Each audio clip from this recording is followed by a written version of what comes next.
not your lawyer, but he's our lawyer. Atefah, thank you so much for being here. How are you doing today? Thanks for having me. I'm doing okay. I'm doing okay. You had a busy day today? A little busy. For the audience members listening in, Atefah is a social justice warrior. She's a grassroots organizer, and she is strongly opposed to the genocide that is happening in Palestine. So, Atefah, what have you been up to today? Today, so I did a little disruption at Good. Antony Blinken's last speech as Secretary of State. Yeah. You know, I'm going to cut in the video of what you did today. You will forever be known as Bloody Blinken. The blood of innocent civilians, of children, is on your hands. We will not forget.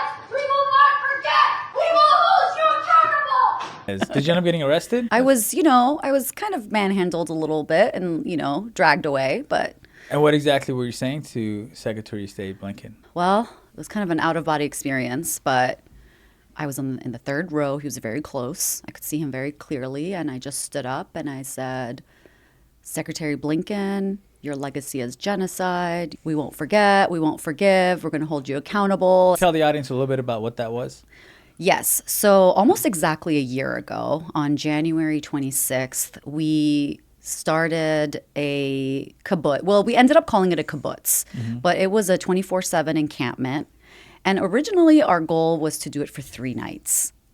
And 3 nights came and went, and we were like, you know what? We're waiting for a ceasefire, so we're going to stay here until there's a ceasefire. And we ended up staying for 6 months, and unfortunately there was no ceasefire. Was it like therapeutic to have him standing relatively close to you so you could get off your chest and say to him, Yeah, I mean, I would say it's kind of therapeutic. Like, we would wake up at 7 a.m. on the dot, Oh my and we would God. do our wakey-wakies. So we would start screaming exactly at 7 because that's when the noise ordinance would end. And yeah, every night, like, it was kind of like we would tuck them in with, chanting and, and yelling. You know what I found fascinating? Is even relatively recently, I was talking to somebody about Secretary of State Blinken, and they were like, "Who is he, and what is his role?"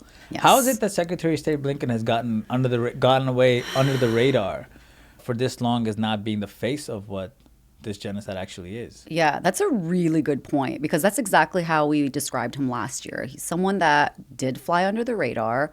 I didn't really even know exactly what his role was in the beginning. We still, to this day, like last Friday, we were in D.C. and one of the law enforcement was like, "Who's Blinken?" Oh my God. You know what I mean? Like, we actually do get that a lot. And I think part of what we helped do this year is kind of bring his name into the forefront.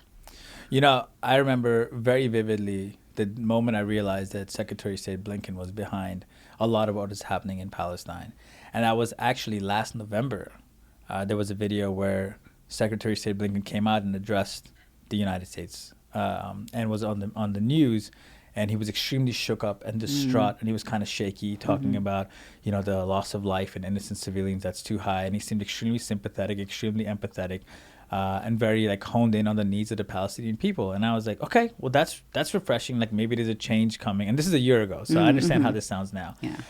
And the next day he was in Israel, like literally dapping it out Right. with Netanyahu, and they were laughing and like jabbing elbows with each other. And I was like, oh wow. Right. The hypocrisy. The hypocrisy. Yes. This is who you are. And Yes. I remember that I made a video back then saying this person is the one that's the behind a lot guy. of it. Yep. All right. Well, let's backtrack a little bit from the Palestine situation, because I really think it's important for people to understand that this is not, you were never a public personality. You were, what was your educational and professional background? So before October 7, 2023, I was a career elementary school teacher. So No way. Yeah. So for most of my adult life, I was, teaching 5, 6, 7-year-olds. And I did, spend some time also working in refugee resettlement and things like that in our area. But for the most part, I, identify myself as a teacher. Yeah. And what was it about teaching? I mean, elementary school is a very specific age group. What about teaching drew you to that profession? I mean, first of all, like with elementary school, they're very, innocent. They're always happy to see you.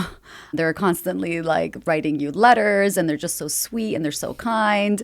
And I like teaching. I like the process of like going through books and taking notes and coming up with lesson plans and things like that.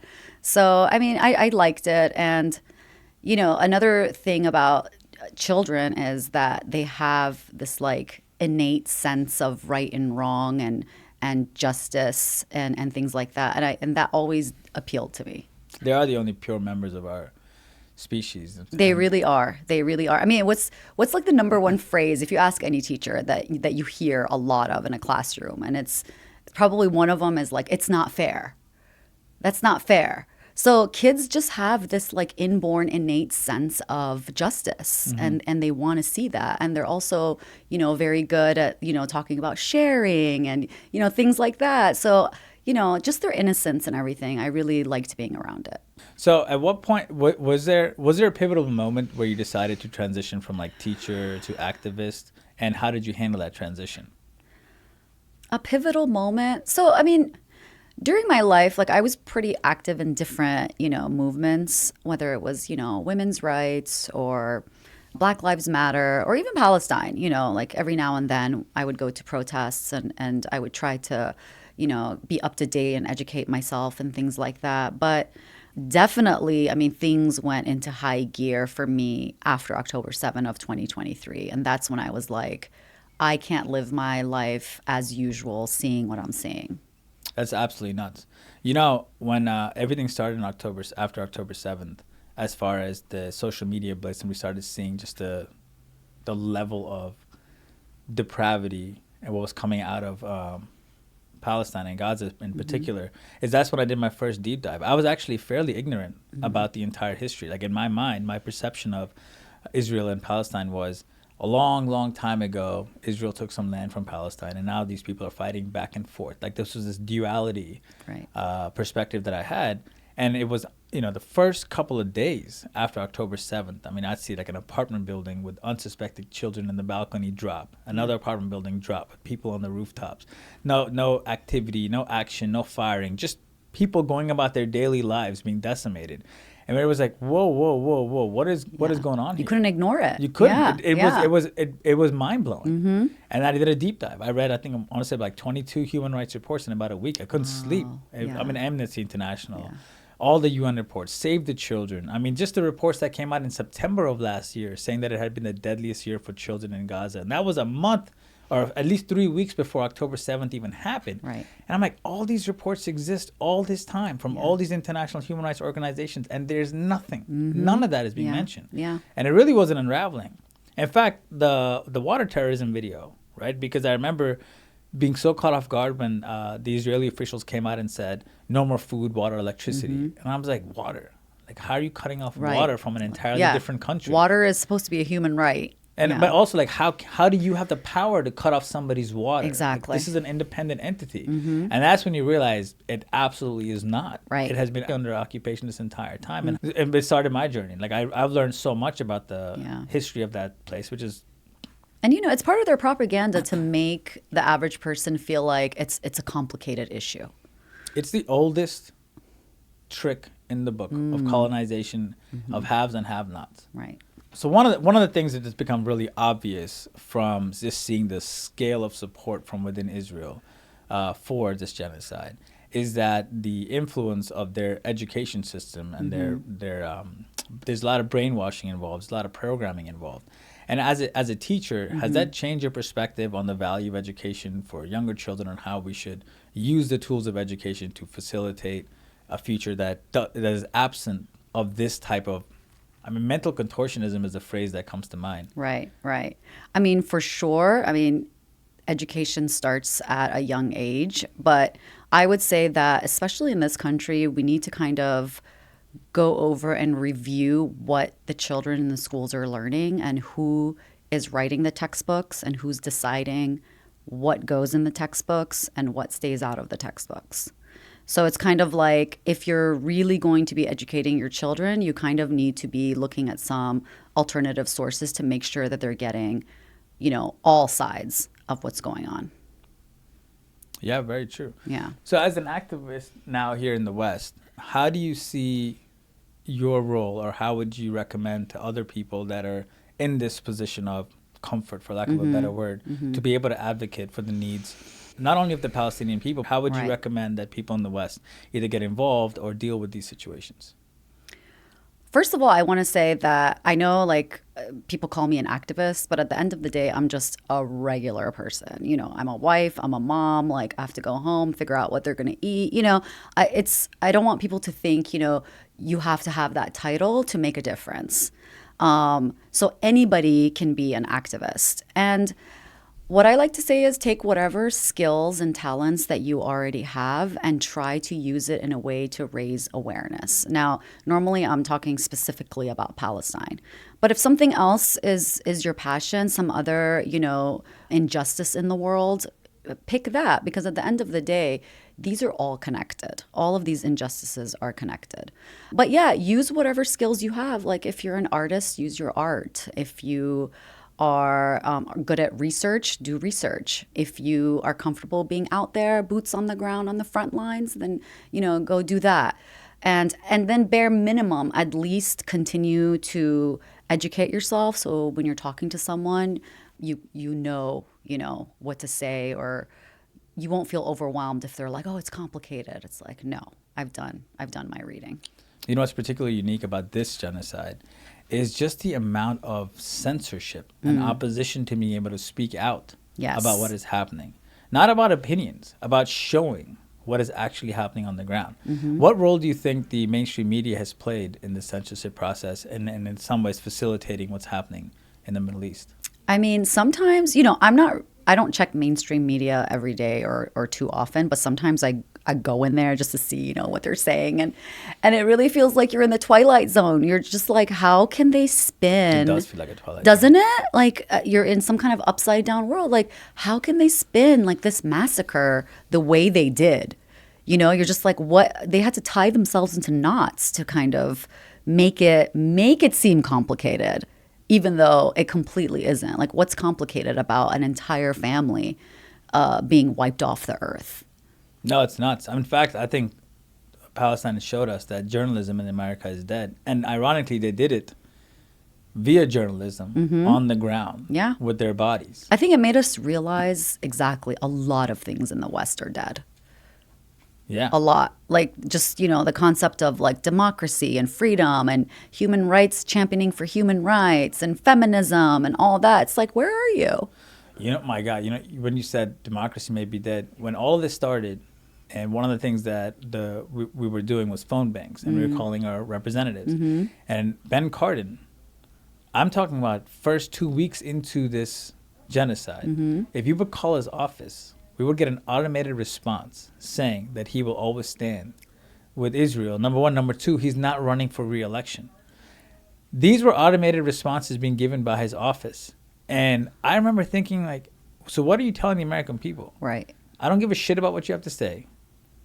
Here's who else I'm loyal to. Like, you haven't even heard what I have to say. You're saying, on this topic, I stand with Israel. Don't talk to me. I'm not running for re-election, so I don't care what you have to say. Right. That is the only message that comes across. And we're watching children get killed every single day. Yeah, and at the end of the day, it's almost, you know, it is about Palestine, but it's also about who is controlling our democracy. Who's really in charge here? You know, it's way bigger than Palestine. But, you know, Palestine is, like they say, the litmus test. Like, are you waking up? Are you awake? Are you noticing these things? You know, it's amazing. If you look at the, and I believe it's DCI.gov, they're the American arm of the government arm that had calculated like Hamas and the potential danger that it poses. Back in November, if you look up their archive records, because it's still available right now, it indicates that they had estimated about 20 to 25,000 Hamas members. And they have dropped, as of last week, 85,000 tons of explosives. And if you do the math, you're talking about 3 to 4 tons of explosives per alleged Hamas member. Right. If they were all individually standing a football field apart, you would have still taken them out 3 at a time. Yeah. And it just so happens that Hamas members apparently hide only underneath the beds of sleeping children. Right. Schools and hospitals and mosques and churches and And you know what's interesting is one of the common responses I get from people that support Israel is like, you don't understand how the tunnels work. And I'm like, I know exactly. You don't have to be a genius to figure out. Right. Like if you have a 500-foot long tunnel, one bomb in the middle of it disables the tunnel. Yeah. So if you have a spider web of tunnels, if you take out 3 controlled points, the whole thing is rendered useless. Well, now you're being too logical. You're making too much sense. I'll tell you one of the most mind-blowing conversations I had with a Zionist is I was documenting all the videos. I was trying to save them on my phone because, my accounts would get flagged, stuff would get deleted. And at one point I was just having a discussion with an Israeli supporter, and I was saying, look at all of this footage from the ground. Look at all this footage from the ground. And he goes, this is propaganda. And I'm like, how is it propaganda? Yeah. And he goes, well, where are the Hamas members? Why is it only children and women? Like, these are controlled, curated videos, because otherwise you would see the Hamas members in there. And I was like, that's the genocide part. Right. They're bombing where Hamas isn't. Exactly. He just proved your point. So what is your current read of the situation on the ground? How are you seeing this play out? I mean, I don't know. I mean, we're hearing talks of a ceasefire. I haven't really even had time, because I think it came out yesterday. I haven't even had time to go through. It's the same exact ceasefire from 10 months ago. I mean, here's the thing, ceasefire was for 460 days ago.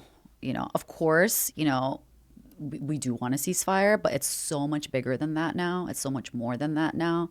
We want like a full arms embargo. We don't want any more money going to Israel. We want an end to the occupation. So it's like, okay, 15 months later, ceasefire, like good. The bare minimum. It's the bare minimum. So. Yeah, I'm interested to see if the ceasefire is going to be anything like the ceasefire in Lebanon. Lebanon, exactly. Yeah, which has been violated, 450 times? I lost count. It was like violated like immediately.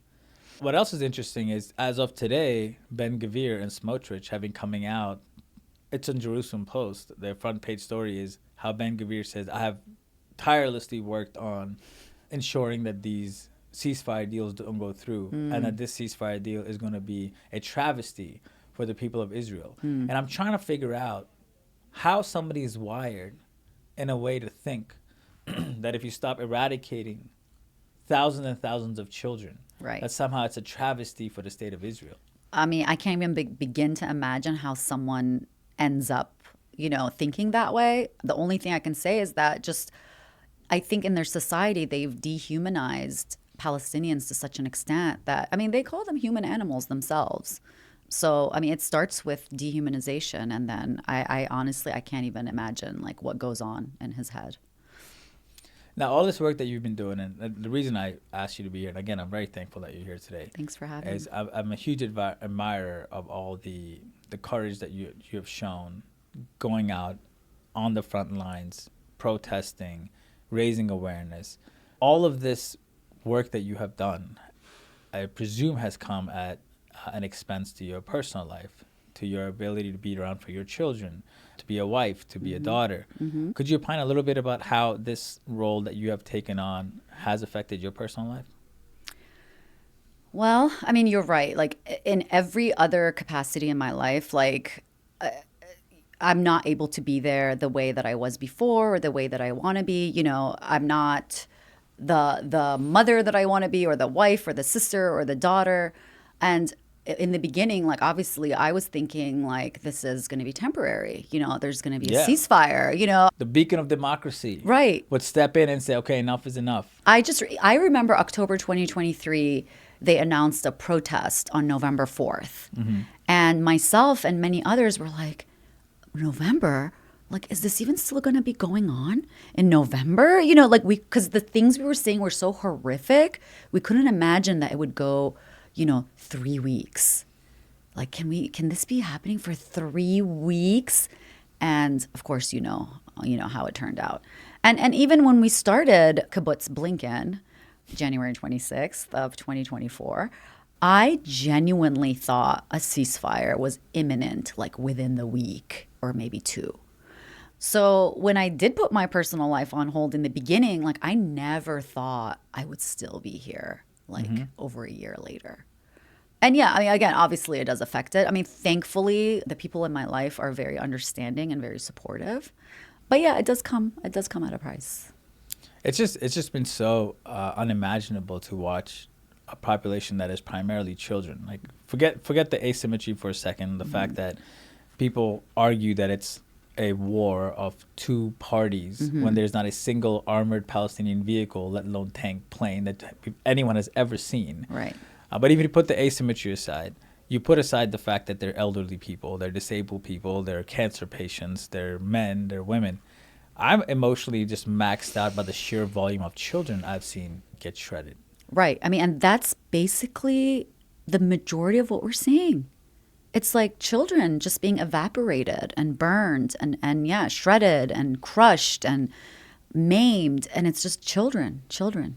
And it's insane. Like the comments that I read on a lot of these videos where people that support Israel, like they're so quick to say, yeah, but this or yeah, but Right, that. And like right. there's not even a pause, a moment of, hey, Right. this is a little child.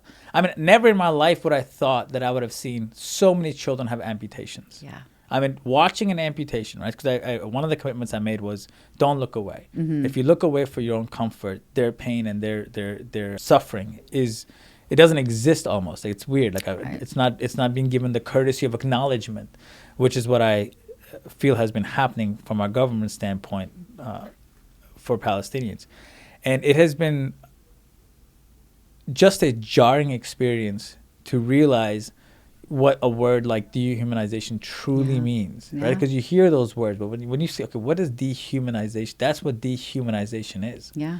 Where you can look at that type of carnage and just be willing to Just jump on the next justify topic. it. Like here's why there's it's no okay. but. Like when you see a dead child, one dead child, let alone thousands, the word but should not be in that sentence.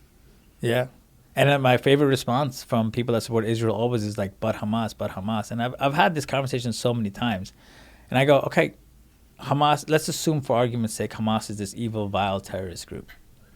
How do the actions or inactions or lack of cooperation by an evil, vile terrorist group then justify this massive eradication of a trapped civilian population? I mean, have they seen what the IDF soldiers are doing?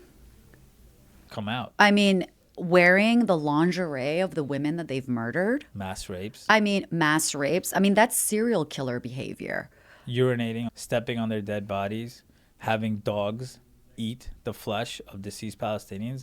These aren't hyperbole. No, they show This is off. documented video posted by Israeli soldiers. On TikTok. Yes. I mean, we don't have to dig too deep to find these things. And that's actually something that's also been incredibly concerning, right? So I'm a criminal defense attorney. I've represented people that have done some fairly heinous things or have been accused of doing some fairly heinous things. I'm not a child. I understand people do horrible things. And there's extremists in every identity, every religion, every socioeconomic status. We get all that. I've never seen on such a scale such a large percentage of the obviously we're not talking about all Israelis. I think Elon is one of those people. There's a lot of activists, and I mean so many young Israelis are going to jail, getting incarcerated. 200 IDF soldiers just put out a letter yesterday saying that if there's no ceasefire, they're going to stop serving in the military. So there is, dissonance coming from within.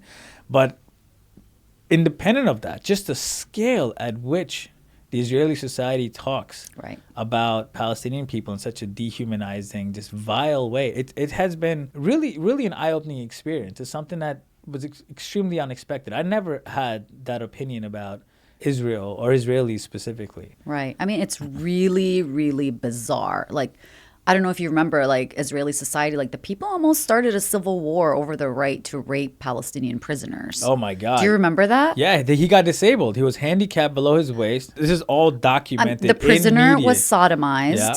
He became paralyzed waist down by 10 soldiers on video. And finally, the Israeli government came out and said, we need to hold him accountable. And they raided the prison. And they never held him accountable. And he was going on talk shows and giving proud interviews of what he did. I mean, what do you even say about? Well, I imagine that's sort of what it takes in order to be able to do this to a large group of people en masse. Before, I always thought that maybe in all the atrocities that have happened historically, that, information is controlled, right? And that's one thing I think that is a clear lesson from the genocide in Palestine, that the person that controls the narrative controls the truth. Right. And which is why of all the things that could happen right now, I mean, they haven't even agreed that Trump lost the last election, but they agreed to ban TikTok. I mean, of all the things in the world that they're focused on, priorities, is controlling the narrative. Yeah. But my point is that, you would look back historically and say, how could this have happened? And well, maybe they didn't know. Maybe they didn't have the information. Maybe somebody was if we lying had to social them. media back then, And here we do. And here we do. And they still absolutely support what is happening on a scale that is it's unimaginable. Right. Even, you mentioned TikTok, and I happened to see a clip of Mitt Romney talking to Antony Blinken, and he point blank said it was because there's a lot of Palestinian content on TikTok. So did the ADL guy. I can't remember his name right now. Yeah. Greenblatt, yes. Yeah, he was talking about how TikTok is a problem for them. And that's because they can't control the algorithm. Right. It's user-based algorithm. It's not like Meta, which is your own hive. Yeah. Yeah. There you go. Yeah, that's exactly what it is. Well, where do you see this ceasefire going in the future? If it even happens. I mean, I don't even know if I can speculate. I just know the work is not done if there's a ceasefire. I feel like we're just beginning. The last year we were just laying the foundation. We were learning. And yeah, like I honestly haven't even processed a ceasefire.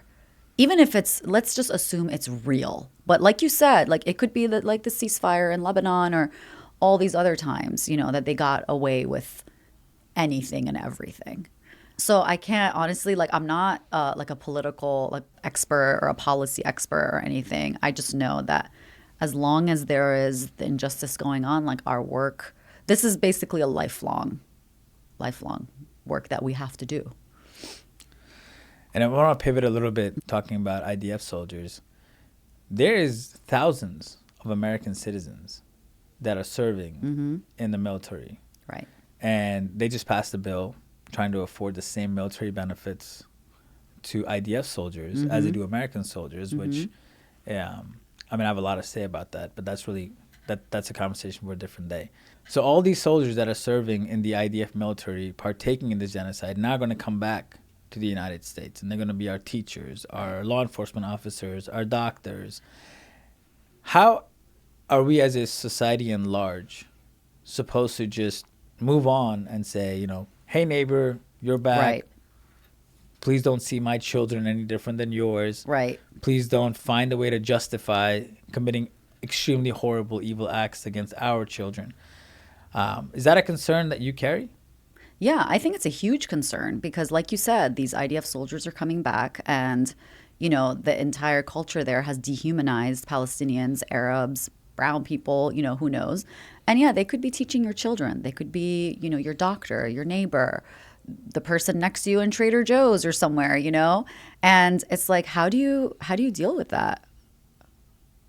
I don't know.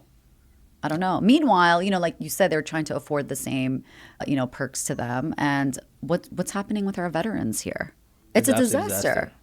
Like they abandoned their own veterans for IDF soldiers. Yeah.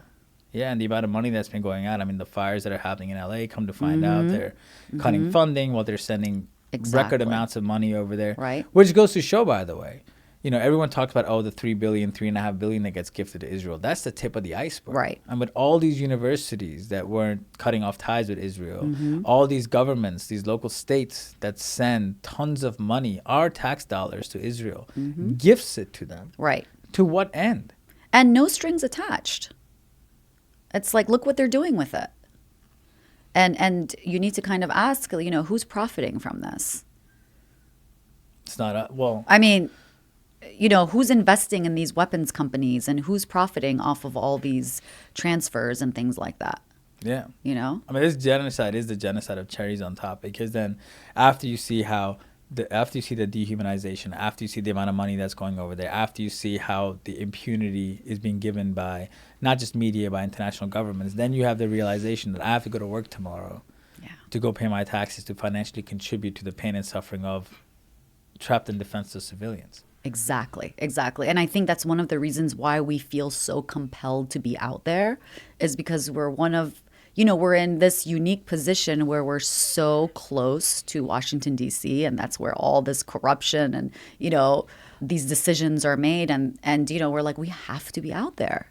Yeah. No, I felt exactly the same way, is when I realized that it's so hard to speak out. The censorship is so... It's out of control. I mean, doctors have lost their jobs. People that have dedicated their lives to careers for helping people get eliminated like this. Do you remember the whole loss? The Montgomery County, Maryland. The Yes. Executive Council came out against CASA Yep. last year. CASA came out, made a statement calling for a ceasefire. They came out and threatened to revoke all of their funding, For calling for a ceasefire, just for saying stop bombing. which is insane because I looked into CASA, right? CASA obviously was originally a Latino origin organization, but they serve a host of incoming immigrant and refugee communities, and they do life skills, right? So English classes, how to file your taxes, how to apply for a job, how to settle in, how to assimilate, how to apply for Social Security cards so you can pay your taxes. I'm like, you're going to now threaten our incoming populations that are being supported by our money to help them better serve our community, and say, you know what? Because you said something about Israel, I'm going to take your funding away. And the you said something is stop bombing. Yeah. That's it. Yeah. Well, this is exactly why I decided to take the stance that I did. Is I realized that, fortunately, I have the ability to work for myself. I have the ability to speak up. I understand a lot of these concepts, and I do have the strength to argue if I need to argue. And I was like, if you don't do it, then how do you expect other people to stand up? Yeah. Which is why I've been very much drawn to the strong people that I've been leading. Between you, Hazami, Medea, all you people, I've been doing incredible work. It's very inspiring work. So then the last question would be, what can people do? What can the audience do? Where can they go to learn more about the issues, or more specifically, where they can go to facilitate or help the cause of ending this genocide in Palestine? I mean, I would say, this is a marathon. It's not a sprint. So, where we have to kind of play the long game, for lack of a better phrase. But if they're looking for concrete things to do, I would say maybe one of the easiest things to do is to boycott. So you just go to, the BDS movement account, and you just look up the companies that are profiting off of, the occupation. So I always recommend BDS, boycott, divest, sanction. If someone wants to do something more, they can always do things like I started with flyering. Finding a buddy who's like-minded definitely helps. If you live close to DC, you can go to Congress, or if you don't live close to DC, you can call your representatives. And there's just go out there if you can, find your community, find your people, and sometimes, ideas come to you. Push yourself out of your comfort zone. Thank you so much for being here Thank today. you. It means a lot. I know you were very busy, including today.